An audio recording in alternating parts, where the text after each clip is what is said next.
Hi, I was asked to share about when I knew God's love for reals. So before I explain that, I need to go a little bit back in time and tell you how very unlovable I felt growing up. I was a strong-willed kid. I was selfish. My siblings were generous and kind and compliant and good. And I interpreted my traits as being bad. Not just that I made bad choices, but that I was a bad person at the core, that I was unworthy of love, even though it was freely offered to me by my family. And we were raised in the church, and I was raised to know God's love, but I felt excluded from it.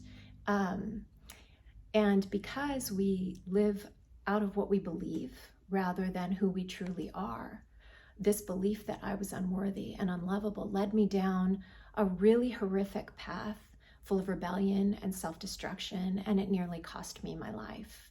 I was in a very unhealthy, abusive marriage when I was 21. I found out on Valentine's Day of 1995 that I was pregnant. Now, as I've said, I felt unworthy of any good thing. And by this point, I had made really terrible decisions. But this baby was innocent and good and beautiful, and he'd been entrusted to me. So by association, I felt loved.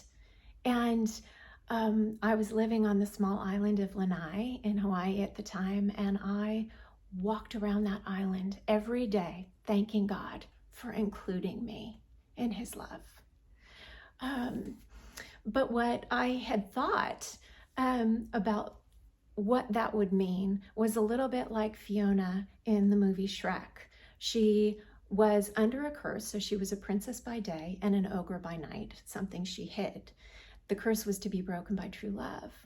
And so when she found true love in Shrek, she was transformed. But instead of being transformed into the princess 24/7, she was transformed round the clock into the ogre. And she said, "But I'm supposed to be beautiful." And Shrek said, "But you are." So when I stepped into that love of Jesus, what I thought it meant was I was going to be the opposite of everything I'd ever been, bad and rebellious and just wrong.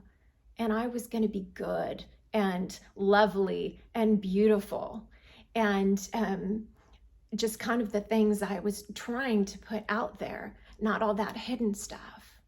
But instead, God looked at me and he said, "But you're beautiful as you are, with all your damage and your hurt and your brokenness, with all your bad choices. I love you as you are." And I am going to tell you that started a journey that I've been on for the past 26 years of learning to be loved, of learning to rest in that love, of then from a place of acceptance and love rather than for it, I have been transformed. So much of my darkness and addictions and woundedness and brokenness has been healed in the light of that love. So I really want to encourage you to let him love you where you are, with all of your brokenness, no matter what you've done, no matter what you've got going on inside, that you would bring it to him, that you would bring it out of hiding, and that you would let him love you as you are. And then from that place, he is going to grow you into the full beauty of who you were meant to be. And I bless you in that.